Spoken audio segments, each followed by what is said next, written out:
It's time for me to show you this box. It's been kicking around the workshop for a couple months. Winter pushed things off, but this is gonna be pretty awesome. It's the Vector ramp from Bold RC, and I first saw this at the NERSA trade show. Mark Santa Maria and I were jumping trucks off of it, and it was really awesome because we had never driven the trucks before, and having the proper ramp to go launch it actually made us look really good driving it, I think. I can't speak for him, but it made me look good launching monster trucks, and it's pretty exciting. It's a very cool ramp. It's not your average just piece of plywood. It is a ramp specifically designed for launching RC trucks, and what's really cool is it could fold up. You could carry it like a backpack. And wow, this actually looks pretty cool. So it's kind of a plywood, but it's really dense. Let me get it out of the box here. This thing weighs 31 pounds, so it's not exactly the lightest piece of equipment, and it's pretty big for the workshop here. There we go. So I don't think I'm actually gonna get this thing set up here. I'm probably gonna have to go set this up outside. I'll show you out there, but look at that. It's got some carrying straps there, throw it on as a backpack. Looks like we got an instruction sheet. There's some bungee cords, and apparently the setup takes about 2 minutes. So you gotta head outside, but first up, I do wanna mention the price tag on this thing, $399.99, 400 bucks. And that's a pretty steep price tag. And I'm gonna take my nice guy hat off for a second. I don't need to hear the comments of, I could build one by myself by getting plywood from Home Depot. I don't know why people come here to do that whenever I do a jump video that you can purchase. This is obviously for people that want to buy something that's already done, that's quality obviously, and just go out and use it. If you could build your stuff, again, great. Don't need to hear about it. All right, let's take it outside and get it set up. All right, so this is my very first time setting one of these up. I watched the instruction video, so hopefully I can get this thing together. And I'm already starting off pretty slow. Oh, there we go. All right, so I got to take these off. I got a bunch of bungee cords. And then all of these parts inside. Got some rubber feet on this. Probably keeps it nice and stable. Those are attached. These are attached. Oh, there we go. That folds out. So I should probably fold this one out. There we go. Those are center supports. More center supports, cross supports. And this is the outside part of it. So this is actually adjustable too, which is pretty cool. And you got to go and stretch out the bungee.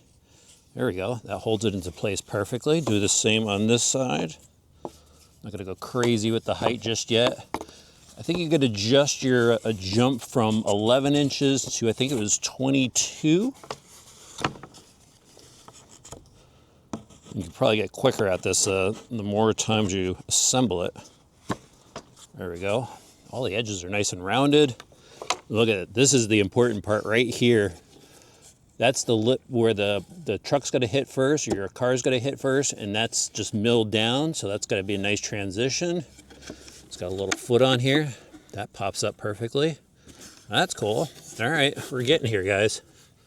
So, next up, I think we have to go and attach the feet. Those just pop out like that, and I think this goes up here like that, if I remember correctly.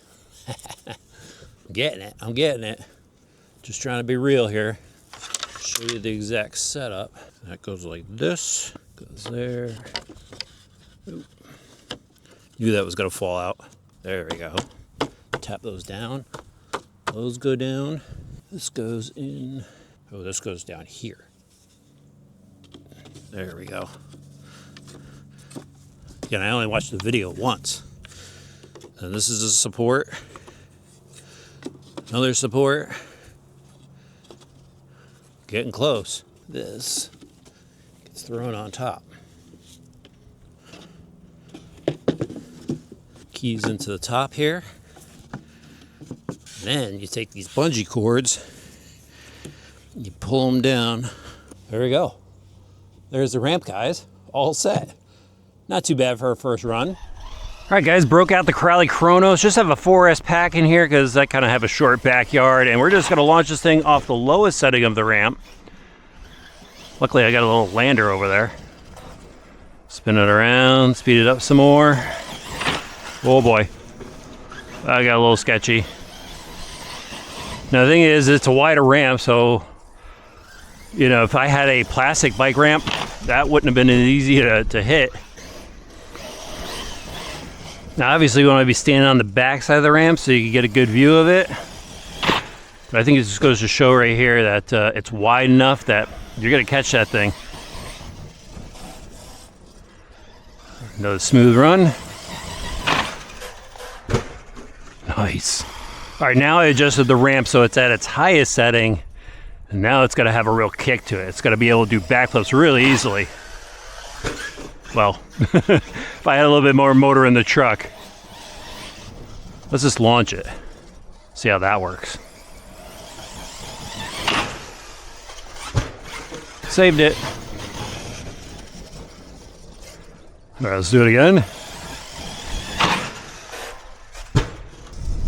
All right, let's hit this with a little more speed. And hit the tree. Well, that made the speed controller pretty mad. It is beeping at me and I've got no throttle, so I'm gonna fix that. But the ramp itself, this thing's pretty awesome. Like that it's adjustable. Looks like it's pretty tough. We got some marks from where the skids hit, some tire marks, but man, this thing is an awesome ramp. If you could swing the $400 for it, it's a hefty price, but it's transportable and it works awesome.